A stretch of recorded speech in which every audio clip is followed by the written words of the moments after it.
Bro, gimana acara malam mingguan lo kemarin? Pacar lo jadi nginep kan? Oh jadi dong, pokoknya kemarin malam itu seru banget tau bro. 3 ronde bro. By the way, makasih ya lo udah mau beliin gue kondom. Oh santai aja sama gue kan emang teman yang baik. Emang yang kemarin kondom rasa apa sih yang lo beliin buat gue? Kok nggak mau licin dia? Agak seret-seret gitu rasanya. Oh yang kemarin itu rasa strawberry namanya bro. Nah sekarang gini bro, nanti malam kan pacar gue datang lagi. Nah gue mau minta tolong sama lo buat beliin gue kondom lagi. Tapi jangan yang kayak kemarin ya, seret sekali cuy. Pokoknya beliin gue yang paling hot ya, biar nanti malam gue bisa jos.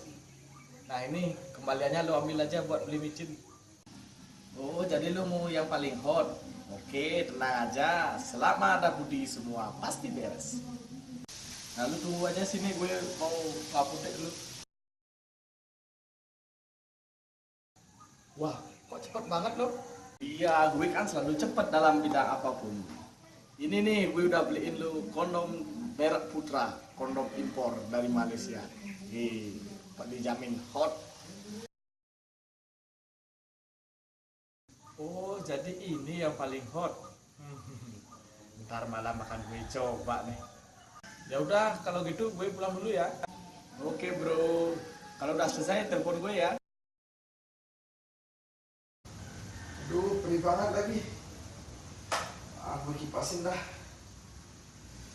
Aduh, kok perih gini ya? Aduh, perih sekali.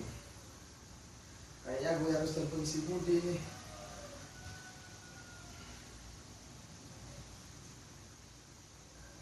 Halo, gimana lo? Sini ke rumah gue cepat. Weh bro, lo kenapa? Emang kondom apa sih yang lo beliin ke gue? Kok panas gini rasanya? Lah kan lu sendiri yang minta paling hot. Ya gue beliin yang paling hot. Ya, tapi emang ini rasa apa sih? Kok bisa panas gini rasanya? Ya biasa, rasa sambal balado. Sambal balado terasa pedas, terasa panas. Sialan lu kira punya gue ini sosis lo kasih sambal?